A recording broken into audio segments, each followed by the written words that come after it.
Pope Francis has announced World Youth Day is returning to Asia for the first time in 3 decades, here in Seoul in 2027. What does it mean for Seoul to host the Global Catholic Church event? What message will the Pope deliver in light of the event taking place here on the Korean Peninsula? And what challenges is South Korea facing in organizing the next World Youth Day? Welcome to Issues and Insiders. Seoul has been named the host of the Catholic Church's next World Youth Day in 2027. For more, we're joined by Reverend Kim Se-jin. Thanks for joining us. Thank you. And we also have our Kwon Soa. Good afternoon, Soa. Good afternoon, Tammy. I'm happy to be here with you in the studio today. And I have to say I'm excited about today's topic because I'm Catholic, actually. Perfect. Soa, first off, then, what is World Youth Day? Tell us what the event is all about. Sure. The World Youth Day is an international gathering of the youth and young adults of the Catholic Church. And it is the biggest gathering on the Church's calendar, with hundreds of thousands and even millions of people getting together for a week to deepen their faith through prayer, worship, and celebrations. And the Pope himself attends this event. So the purpose of this event is celebrating the youth and putting trust in them, making pilgrimage, encountering the Catholic community. So how did this day come about? It was initiated by Pope John Paul II, who back in 1984 decided to invite the youth to the Vatican on Palm Sunday. And this event was such a success that it led to the repetition of the gathering the next year, and then was turned by the Pope to a global event. Now, World Youth Day is widely said to be his most beautiful invention, although he said it was the youth themselves who invented it. And then in 1986, the first official World Youth Day was held, and then since then, it's a global event held every 2 to 3 years. Definitely, the event is serving as a perfect opportunity for young Catholics to celebrate their faith as peacemakers. Right. Now, Reverend, you were in Lisbon earlier this month for World Youth Day 2023, right? What was the atmosphere like when the Pope named Seoul as the next host? Actually, just before Pope Francis named Seoul, he spoke about a jubilee for young people in 2025 in Rome. So Italian groups around me started buzzing, expecting, are we the next? But right after, the Pope clearly said that the next World Youth Day will be held in Asia and in Seoul, South Korea. So all the Korean groups were delighted and super excited, waving taegukgi and shouting. And I received a lot of congratulations and envy from many people around me. Right, it must have been very exciting and touching to know that you can experience the same event here 4 years from now on. Yes. Now, really, yeah. So this year's event took place in Lisbon, like our Reverend just said. What other cities have staged the event in the past? I mean, how big were they in terms of scale and the number of participants? Tommy, 16 World Youth Days were held so far. So let's take a closer look at the host countries by drawing our attention to this map here. So we're going to see the map now here, and those parts that are colored in the darker color, those are the places where the events were held so far. They were held in 4 different continents so far, 10 times in Europe, 4 times in the Americas, including North America, Central America, and South America, and in Asia and Oceania, 1 time each. And especially in 1995, the Manila event in the Philippines was very significant because it's not only the first time it was held in Asia, but it was also the largest gathering of people in a religious event, 5 million people, and that's also why it's been recorded in the Guinness World Records. Now, the event at the first time in 1984, which was not a World Youth Day yet, there were some 60,000 people actually expected to be there by the Vatican, but it turned out that some 250,000 came at the very first event. And that's why it was held in the next year again with some 300,000. And years after, we even saw millions of people taking part in the event. And as you saw in the map before, in 2027, Seoul is going to be the second host in Asia that's going to be organizing this event. It is indeed exciting that the event is making a comeback in Asia after all that years, Definitely. right? Now, Reverend, why do you think Seoul was designated as the next host? I mean, how significant is it that the 2027 edition will take place here in this city? World Youth Day is normally held alternately between European and non-European countries. So the venue for 2027 is the turn of a non-European country. And it has been a long time since it was held in Asian continent. I personally think that the Vatican would have taken this into account. Also announcing Seoul as the next venue, Pope Francis said that this decision reveals the universality of the Catholic Church, which extends from the west end of Europe, Lisbon, to the east end of Asia, Seoul. And this is a sign of the unity of the Church. In addition, the importance of the Korean Catholic Church in the global church and the growing status of South Korea in the international community also contributed to the decision to make Seoul the next venue. And I personally think that the Catholic Church in Korea has enough common values and treasures to pass on to many young people around the world. Right, so many reasons to name as to why Seoul is the next place to host the global event. Yes, I think so. Now, Soa, then walk us through the process, how Seoul was actually chosen to host the next event. I mean, what does it take to become the host? Well, first off, it starts with an application by countries, which are then studied by the organizers of the event. So it is similar to a bid that we see during Olympic events, for instance. But the reasons for why a country has been chosen are not disclosed. But there are a number of assumptions. Some of them we just heard from Reverend Kim, but South Korea is one of Asia's most Catholic countries, and the Catholic population is growing. So that appears to be one of the reasons that were reflected in selecting Seoul as the host city. Now, today, around 11% of the population is Catholic, but some 5 decades ago, only 1% was Catholic. And Vatican statistics say that more than 100,000 Koreans are baptized every year. And South Korea's capital city also has the necessary infrastructure to host a large-sized international event. And that also, according to experts, is the reason for why no African city seems to have been chosen until this day, because the infrastructure matters as well. So those are the reasons that have been named. And also one more thing is that Pope Francis' strong will for peace on the Korean peninsula also seems to play a role as well. And he mentioned that when he made his first visit to South Korea in 2014, and I clearly remember that because I actually covered Pope Francis's visit back then. Right, definitely. Peace is the core values here on the Korean peninsula. Now, Reverend, what efforts has the Catholic Archdiocese of Seoul made in order to be named as the host of the event? Pope selects the venue among the countries wishing to host the event. In fact, this was the second attempt by the Archdiocese of Seoul. An application was made in 2014 to host the 2019 event, but Panama was named at the time. Since then, the Archbishop of Seoul, Jung Sun-taek, and other bishops, priests, and all the Catholics have made ceaseless efforts and prayer to host World Youth Day Seoul. And as a result, we are able to be selected this time, I think. Right, lots of visual efforts and also including prayer. Yes, right. Now, Soa, let's talk about the festivities then. I mean, what kind of events and activities will be there during the event? What can participants look forward to? Well, although we still have many years to wait for the actual program to come out, let me give you the answer based on the previous events that we had, including the one just this year. So it probably starts with an opening mass and also an event welcoming the Pope.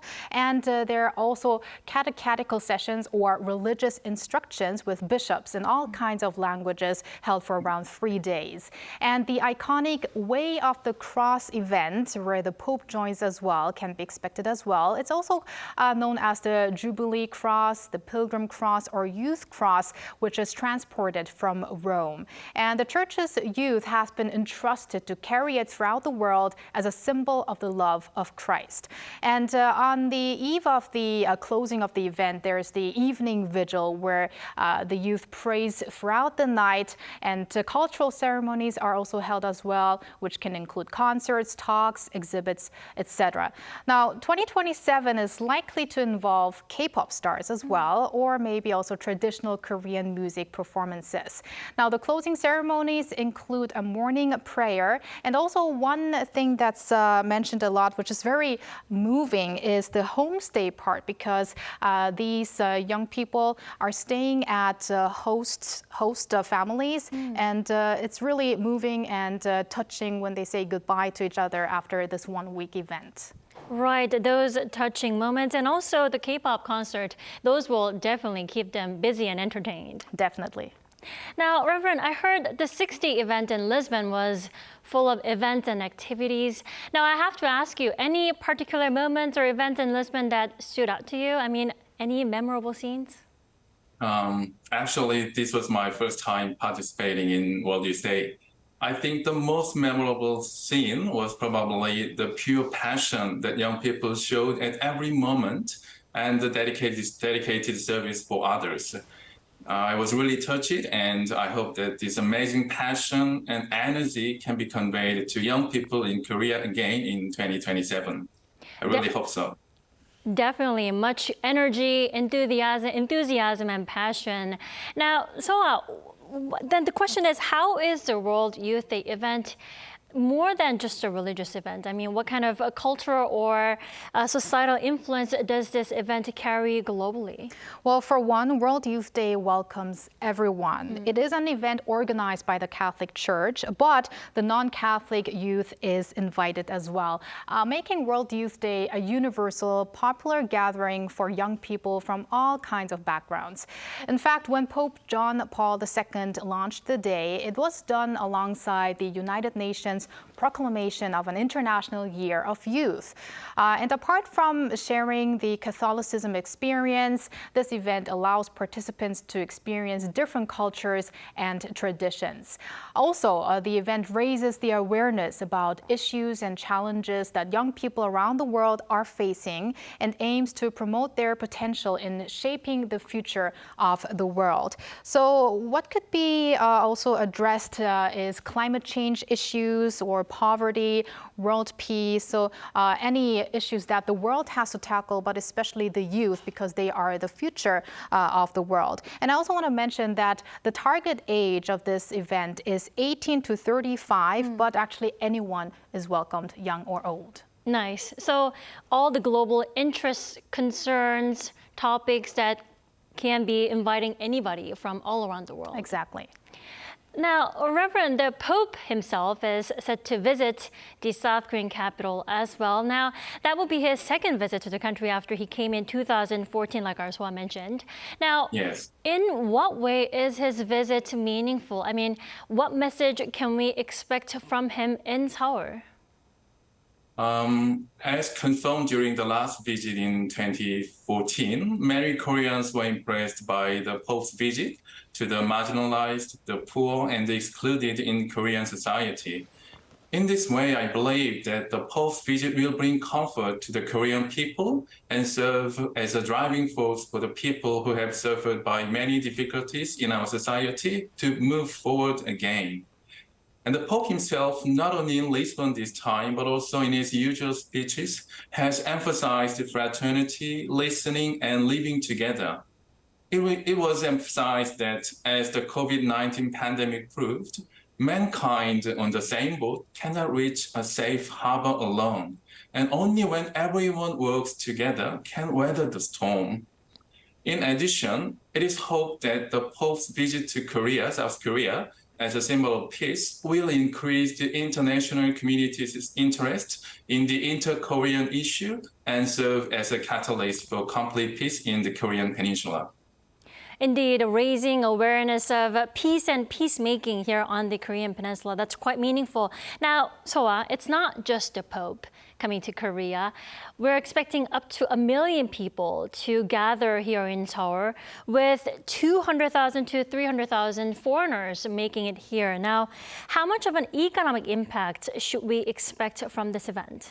Well, this is going to be the first time in over 3 decades that this event is being hosted in an Asian country or city. So Seoul is expected to receive a lot of attention. And although right now at this point it is hard to estimate, let's take the most recent World Youth Day in Lisbon, Portugal as an example. A study by consulting firm PwC Portugal estimated the economic impact of the 2023 World Youth Day at between 411 and 564 million euros in gross value added. That would be up to 615 million US dollars, and between 811 and 1,100 million euros when it comes to production. That would be up to close to $1.2 billion. And also a big factor is the K-wave, plus the young people. That's going to be some synergy because young people in many countries around the world are into the K-wave. And because this event is targeted at the youth, it's going to be a lot of attention on the K culture as well. And if we do succeed in the bid for the Expo 2030 in Busan, Korea's status is likely to rise even further with those mega global events back to back, almost back to back. Right, very proud moments there. Now, Reverend, in what way do you think Seoul needs to be cautious and extra mindful with regard to hosting the event in 4 years? I mean, what challenges are ahead?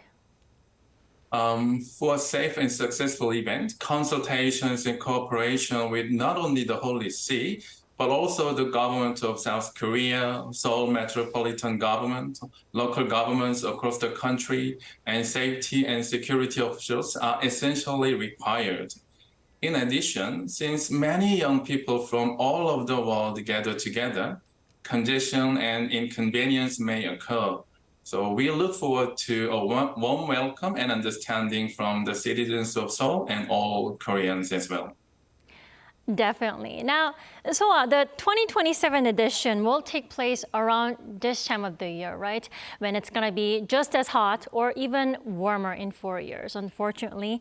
How should the government prepare for the event, considering what we went through, the recent Jamboree, the Scout event?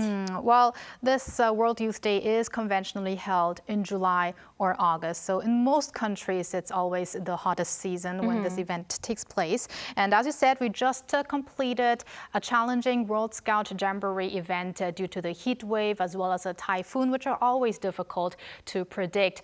There's nothing we can do about Mother Nature in 2027, but definitely we can learn from the Jamboree event and prepare in a more thorough way, especially as the number of participants is expected to be even bigger than for the World Scout event. Now, the World Meteorological Organization declared last month that an El Nino weather pattern has kicked off, which simply means it's likely to get very hot. And the La Nina is a cooler pattern that recently ended after 3 years. So if you look at this pattern, although the durations vary, we could cross our fingers for actually a cooler pattern in 4 years from now. Right, it is Mother Nature when it comes to weather that can be out of control, but always preventive measures can be on the way. Of course. Now, Reverend, before we let you go, any word of advice or comment you'd like to give us with the 2027 event in mind? I expect that the World Youth Day will serve as an opportunity for young people to meet and share their concerns and hope with peers around the world in a society of infinite competition, and to experience the fact that everyone deserves hospitality and love. And also, please remember that this event is open to everyone, not just Catholics. Everyone is welcomed. And ask for many people's understanding and cooperation so that all young people coming from other countries can experience fraternity and Korean hospitality. All right, Reverend Kim Se-jin, thank you so much for your insight today. Thank you so much. It was a great time to share our story. Sure. And thank you for joining us this afternoon, Soa. My pleasure. This is all we have for today's Issues and Insiders. We'll be back tomorrow at the same time.